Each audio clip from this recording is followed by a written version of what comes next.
chistes, la burla, la humillación, el desprecio de mucha gente que dice, bueno, este señor no puede seguir gobernando. Y como no pudieron controlar TikTok, lo están cerrando. Así de caprichoso, así de niño mimado. Como no pudieron controlar el algoritmo, están cerrando TikTok.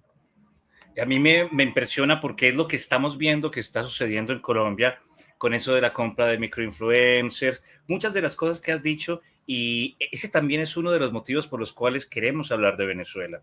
He dicho, queremos hablar de Venezuela porque son un país hermano, porque son nuestros hermanos, porque hemos visto cómo han salido de Venezuela desde hace 20 años en nuestras calles, en nuestros barrios, han sido nuestros amigos, también los hemos visto en el exterior, la diáspora, hemos visto cómo sufren, pero además porque como somos países hermanos podremos caer en lo mismo. Y yo no quiero, Luis Carlos, y esta Casa de Letras no quiere que dentro de 20 años nos estemos preguntando cómo pasó todo, cómo dejamos que pasara todo tan rápido, que se destruyera esta sociedad. Y bueno, quiero avanzar con las preguntas que te traía y luego... Pero sí te quiero responder esto, porque lo primero es que siempre se destruye de a poco y no te vas dando cuenta y hay un montón de alertas tempranas que hay que levantar. Lo segundo importante es que el problema es cuando pones la revolución por delante de la democracia. Es decir, tú quieres hacer unos cambios, quieres cambiar el mundo, quieres salvar el mundo, y lo digo también en el tono épico de Petro, quieres salvar el mundo, pero cuando no le haces caso a las formas, la democracia son formas, son métodos, son instituciones, y por supuesto que es aburrido, pero tienes que cumplirlo. Cuando no la cumples, cuando empiezas a poner la revolución por delante de la democracia, te rompes todo, porque deterioras el sistema, lo carcomes y entonces debilitas los contrapesos institucionales. En Venezuela no hay ningún contrapeso institucional. El poder legislativo está en manos del Partido Socialista. El poder judicial, el Tribunal Supremo, está en manos del Partido Socialista. Y el Consejo Nacional Electoral está en manos del Partido Socialista. O sea, lo que te digo es que quienes están enfrente son personas que eran militantes del partido. O sea, no, ni siquiera hay neutralidad, ni siquiera hay contrapeso, no hay nada, no hay rendición de cuentas, no hay transparencia. Pero para llegar a ese punto, ¿qué pasó primero? Hugo Chávez. Hugo Chávez que tenía carisma, mucho dinero, dinero del petróleo, con eso podía comprar lo que fuese, y además tenía entonces esta idea de que como las formas son muy lentas, entonces había que darle a él poderes habilitantes para que él hiciera las leyes, poder presupuestario para que él controlara el dinero y no pasara por check and balance, ¿no? por sistemas que revisaran el dinero. Entonces, bueno, es lo mismo que está diciendo Petro. Sí, es el discurso actual de Petro, por eso me duele y por eso tengo que interrumpirte para abrir los ojos de los hermanos colombianos que nos escuchan. Sí, es una receta. Y es una receta que se ha copiado en México. En México estamos viendo la destrucción institucional acelerada, pero los populismos son así. Porque, por ejemplo, en El Salvador, aunque a mucha gente le caiga muy bien Bukele, las formas también han sido importantes. Y la manera en que se han llevado adelante las cosas, tú dices, epa, aquí faltan métodos democráticos. Entonces, es muy difícil y las sociedades necesitan alertas sobre eso. Pero es que viene esta historia. Colombia y Venezuela les toca aprender mutuamente de todo. Te cuento rápido. Mi primera experiencia con colombianos, ¿cuál fue? Trabajar en la frontera venezolana recibiendo refugiados de la guerra colombiana. O sea, yo recibía gente que venía desplazada y luego cruzaban la frontera y se convertían en refugiados. Y me tocaba ver además cómo el Estado venezolano no los atendía. El Estado venezolano se negaba a reconocer el estatus de refugio. Y eso fue 2008, 9, 10. Y ver cómo una década después, 2017, 1 millón de venezolanos cruzaron a Colombia. Es decir, fue una cosa increíble, increíble. Y eso además va a costar mucho, ¿no? Que se resuelva. Entonces, bueno, somos países hermanos. Sí, somos países hermanos y les mando un abrazo a los oyentes venezolanos que están ahora con nosotros y que nos escriben. Tengo otra pregunta, pero antes de hacerla quiero leer los comentarios que son copiosos. Nazablu, un abrazo. Nazablu es detractor de lo que pensamos, pero igual le envío un abrazo. No voy a leer todavía tu pregunta, Neoplatonics, porque primero voy a hacer la mía, pero quiero leer los comentarios.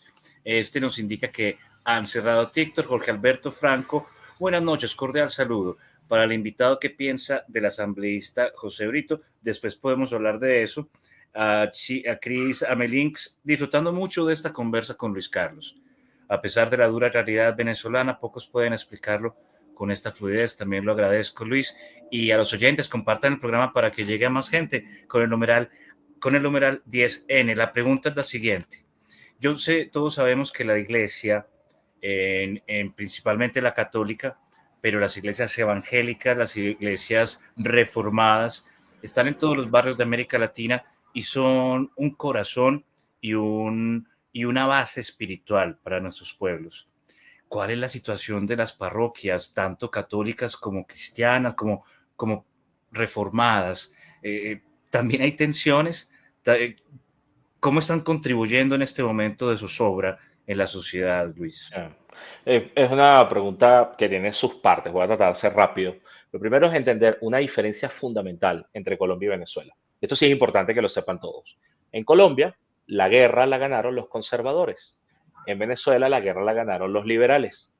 Eso es una diferencia desde el siglo XIX, que claro, nuestras generaciones no lo ven, no lo conocen, pero es una diferencia importante. En Colombia, la iglesia es rica, tiene dinero y tiene peso institucional. En Venezuela, históricamente, sociedad laica, la iglesia era pobre, la iglesia no tenía recursos y la iglesia no tenía un peso institucional frente al Estado. Eso tuvieron que construirlo luego en el siglo XX y muy poco a poco. Esa diferencia es fundamental, porque eso también marca desde cuándo en Venezuela la gente se puede divorciar, desde cuándo en Colombia. O sea, eso marca un montón de cosas. ¿Quién tiene los registros de nacimiento? En Venezuela lo tenía registro civil, en Colombia era la iglesia. O sea, eso es importante. La iglesia venezolana es pobre, ¿ok? Es una iglesia que no tiene tantos recursos. Entonces, con el chavismo hubo bastantes intentos de atacar a la iglesia católica. Chávez incluso mandó al demonio a cardenales, a monseñores, a obispos. O sea, ha habido peleas constantes, ha habido ataques, ha habido tomas, pero también ha habido intentos de fracturar a la iglesia. Ha habido intentos de romperla, de tener gente a favor y demás. Hasta ahora no lo han logrado. ¿Okay? La iglesia en muchas ocasiones se ha resguardado, ha bajado un poco la cabeza, pero pasa algo. La iglesia ayudó a salir de la dictadura en el año 58, la dictadura de Pérez Jiménez, con una encíclica importantísima que se hizo en ese momento, y la iglesia sabe que ese rol siempre ha estado ahí latente.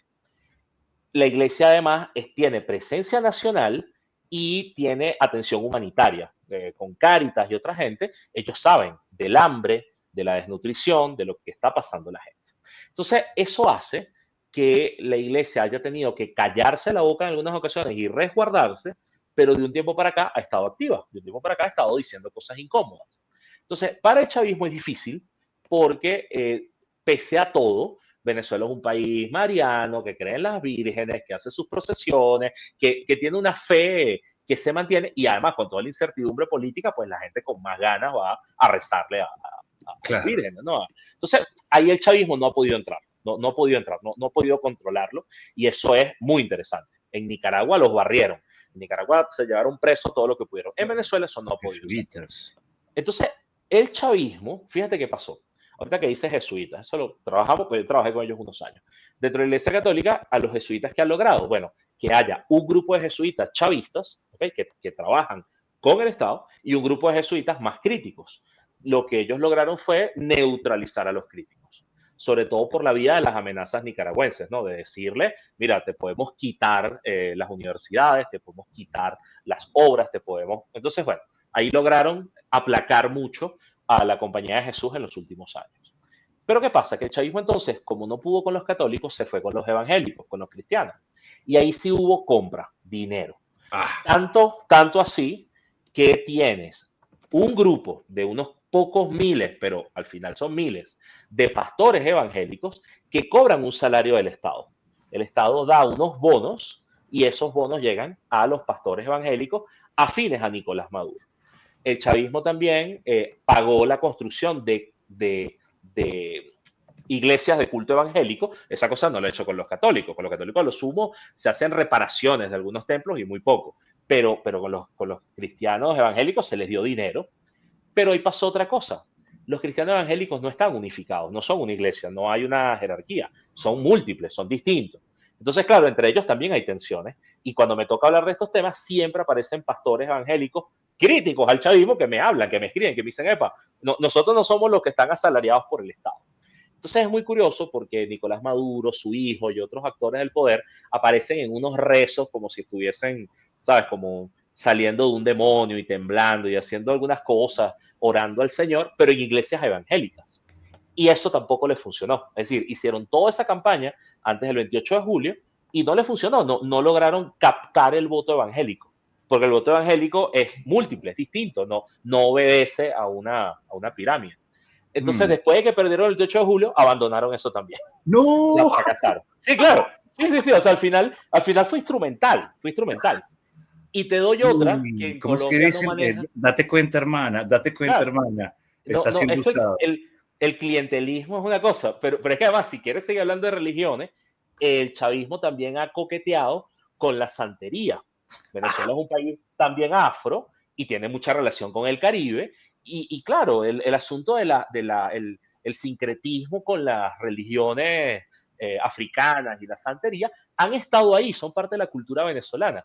Pero es que también hubo componentes de los militares y del mundo chavista que entraron en esa onda de los santos, de bajarte el santo, de que si tú estás con Yemayao, que eres hijo de Oshun, y es una cosa Sí. que ellos intentaron jugar A para Chávez, también, Chávez, el propio Chávez. claro, y ellos intentaron también jugar con que eso era un punto de conexión con el AMPA, con delincuentes, de manera que, ¿sabes? Que podían apresar a unos sí y a otros no, pero al final eso terminaba siendo una minoría. De hecho, en algún momento se calculaba que era algo así como entre el 2 y el 5% en las instituciones de gobierno. Pero no, al final la instrumentalización religiosa no funcionó. Ellos intentaron convertir a Chávez en una religión en sí mismo, el chavismo en una religión, pero el propio Nicolás Maduro se encargó de vaciarlo de contenido. ¿Okay? Al final Chávez se convirtió en como un gran vacío de promesa de bienestar, pero que al final solamente han vivido los corruptos cercanos al poder, no el resto de la población. Impresionante. Quiero hacerte otra pregunta, ya que hablaste de esa burguesía que tiene el poder, esa burguesía chavista. Ha habido muchos rumores desde hace meses de la llegada de mercenarios extranjeros, sobre todo a nivel viral. Este humo lo ha ayudado a crecer nuestro periodista querido Jaime Bailey, todos los días hablando de Eric Price, que van a llegar a Venezuela. Eh, y yo me imagino como ciudadano que escuchar esos rumores pues debe generar algún tipo de tensión. La gente en Venezuela sí se cree que van a llegar mercenarios. ¿Cómo entienden estos rumores sobre los mercenarios extranjeros? ¿Creen en Mira, ello? hay una paradoja muy rara, y es que, primero, como la acción de la oposición no ha sido armada, este tipo de discurso suena muy raro, o sea, suena extraño, no es parte de la cultura local. Pero lo otro es que yo, por ejemplo, este es un tema que yo no trabajo, donde yo no me meto, no por miedo ni nada, sino porque no lo domino. Y quien mejor sabe de este tema en Venezuela, o de las personas que más saben, se llama Rocío San Miguel, que es una experta en el mundo militar, experta en seguridad, defensa y mundo militar. Y Rocío San Miguel tiene ya casi un año presa. Es decir, el propio chavismo nos quitó a la sociedad civil, a los medios, a las ONGs, pero también al propio chavismo, a una de las principales intérpretes del mundo militar, que además era crítica a todas estas cosas de incursiones y de salidas violentas. Entonces, nos dejan a ciegas. Y cuando tú dejas a ciegas una sociedad, lo que tienes es dispersión. Por supuesto que si tú te metes en redes, te vas a conseguir a gente que le habla a estos grupos mercenarios, así como vuélvanse locos y tal, hagan lo que quieran. Pero cuando revisas las cuentas, son anónimos, tú no sabes si son cosas sembradas por el propio chavismo, no sabes si hay gente que se lo toma con humor. Entonces no es parte de nuestro menú. Cosa que sí puede ocurrir, por ejemplo, en Colombia. En Colombia había guerrilla y había paramilitares. O sea, al final las cosas se resolvían a plomo y por eso hubo años y años de guerra. En Venezuela eso no, hasta ahora no es algo que se tome en serio. Hubo un intento de acción armada hacia el año 2019-20, pero con el paso del tiempo lo que se ha visto es que parecía una operación más bien infiltrada por el propio chavismo para ver quién mordía el anzuelo, quién se sumaba, y al final toda esa gente fue detenida, no hubo enfrentamientos, mucha de esa gente está en prisión todavía, o sea, no es algo que permea hacia el resto de la sociedad venezolana. No es algo que permee. Ahora una pregunta difícil, pero la quiero hacer. Frente al 10 de enero, ¿qué espera que sucedan ambas partes? ¿Cuáles son las versiones? ¿Qué sería qué es lo que esperan los chavistas que sucede? ¿Qué es lo que esperan la oposición de Edmundo y de María Corina que suceda? Sí, ¿qué es lo predecible para el chavismo? Controlar militarmente la ciudad, que ya lo están haciendo desde el fin de semana, controlar las instituciones, que ya las tienen, juramentar a Maduro el 10 de enero y decir, este señor que tiene la banda presidencial es el presidente. Ese es el relato del chavismo y además convertir eso en un logro, en un símbolo, en una cosa muy importante.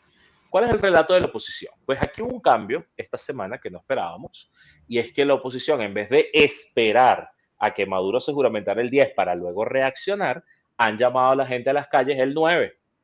Y lo del 9 va ganando fuerza, que es al final convocar una manifestación masiva, de calle, de presencialidad, pero además donde María Corina ha sido súper clara en que cero violencia, familias completas, dijo incluida la abuela, además hablan de abuelas, sin entender que en Venezuela hay abuelas de 30 años y Claro. 35 años, ¿no? O sea, pero tenemos la idea de la abuelita con canas, ¿no? Pero este asunto de las familias completas, las familias que salgan y demás, porque en la teoría de la oposición puede haber un quiebre en el mundo militar, en el mundo de los cuerpos de seguridad del Estado, por varias razones. Algunas que las sabemos y otras que no las sabemos. ¿Cuáles sabemos? Bueno, que en las elecciones del 28 de julio, Edmundo González ganó en algunas circunscripciones militares. Ganó.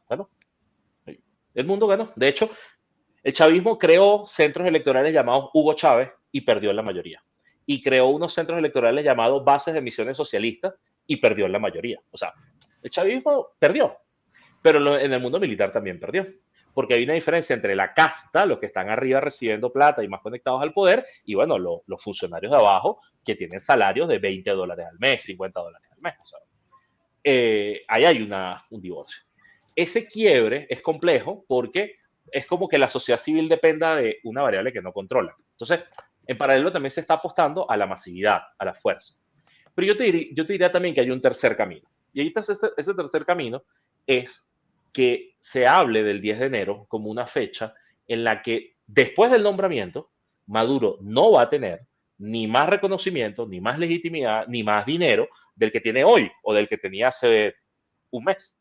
Y eso también es importante, porque la pregunta entonces pasaría a ser, ¿qué es el poder? ¿Qué es tener el poder? Sí. No es como que si Maduro se pone la banda, entonces ya nos condenamos 6 años más. No, es que lo que tienen adelante es inestabilidad, insolvencia, no tiene posibilidades de normalizar el país y además la gente lo detesta. Perdieron las elecciones. Entonces entramos en un escenario que es nuevo, que es novedoso. Ojo, ahí la elección de 2018 también fue ilegítima y por eso no fue reconocida por la Unión Europea y por Estados Unidos y por Colombia y por otros países. O sea, ya Maduro tiene muchos años de ilegitimidad, pero es que esto lo pone en otro escenario, ¿okay? Porque es una dictadura que no es sexy, es una dictadura que te sigue expulsando migrantes, que sigue generando una crisis humanitaria compleja. Es decir, esta no es la dictadura de Arabia Saudí, no es la de Qatar, es una dictadura cero sexy de vender. Entonces, ese escenario del 11 de enero, como un país donde Maduro por la fuerza sigue allí, pero no tiene más poder que antes, también puede ser interesante para el juego de quienes quieren que vuelva a la democracia. Bueno, me gustó la tercera salida. Bueno, quiero entender que una de las opciones es que Maduro sea posicionado, pero no tenga gobernabilidad. ¿Qué gobernabilidad puede tener? Es decir, una persona que lo que ha hecho es militarizar la ciudad, ha acabado con la vida cotidiana, la gente no puede trabajar, no puede ir al colegio, no hay una vida normal. No es que la gente votó el 28 de julio y como Maduro no hizo nada, o sea, como Maduro no hubo ningún quiebre, la gente volvió a la normalidad. En Venezuela no hay normalidad. O al revés, te cuento qué es la normalidad. La normalidad es que una maestra gana $4 o $5 al mes. Ese es el salario de una maestra en Venezuela, $4 o $5 al mes. Y el kilo de pollo cuesta $3. O sea, no crean que los precios están ajustados al salario. Y por esa razón, las maestras de los colegios públicos solo dan clases una vez a la semana o una vez cada 15 días. Entonces, la normalidad en Venezuela es que los niños venezolanos en chavismo, si tú estudias en una escuela pública, solo tienes clases un día a la semana. ¿Ok? Un día a la semana. De resto te mandan alguna tarea y ya. Entonces, esa es la normalidad. La normalidad es que si tú eres un pensionado en Venezuela, en Colombia sé que están discutiendo las pensiones, pero los pensionados en Venezuela ganan $3 al mes. No. $3, eso es lo que les dan, $3. A veces les dan un bono, que llaman el bono de guerra, que son que sí, $5. Bueno, ¿qué pasa? Que el medicamento para la tensión, el medicamento para la hipertensión, te cuesta $2 la caja. Entonces, cuando te preguntan cómo viven los venezolanos con eso, la respuesta es muy fácil. No viven, mueren. Los venezolanos se mueren. Por eso la gente se muere de cosas evitables, de enfermedades evitables, o cruzan la frontera. Por eso es que tienes venezolanos en Colombia. O sea, tan fácil como eso. Entonces, el chavismo lo que tiene para ofrecerle a la gente es eso, es miseria. No tiene otra cosa que ofrecerle. Porque de hecho, en los últimos 2 años, Estados Unidos le dio unas licencias petroleras a Venezuela para que Chevron pudiese sacar petróleo y ellos le dan dólares a Maduro, le dan dinero, financian al chavismo y el chavismo no ha convertido ese dinero ni en mejores salarios, ni en mejores pensiones, ni en mejores escuelas, ni en atención hospitalaria.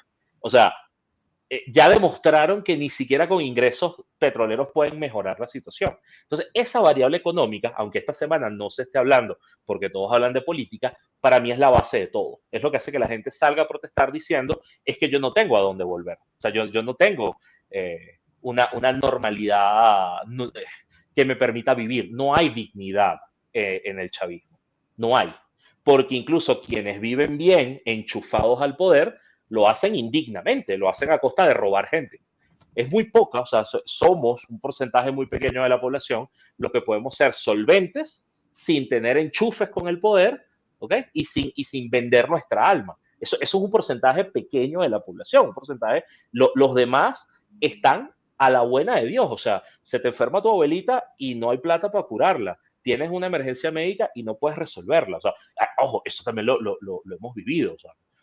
En mi familia hemos tenido enfermedades graves que para conseguir medicamentos había que traerlos de Colombia porque el Estado venezolano tenía el control sobre todo. Entonces, es muy, muy complejo pensar que si Maduro se pone a la banda presidencial se acabó la telenovela. Así no funciona Venezuela.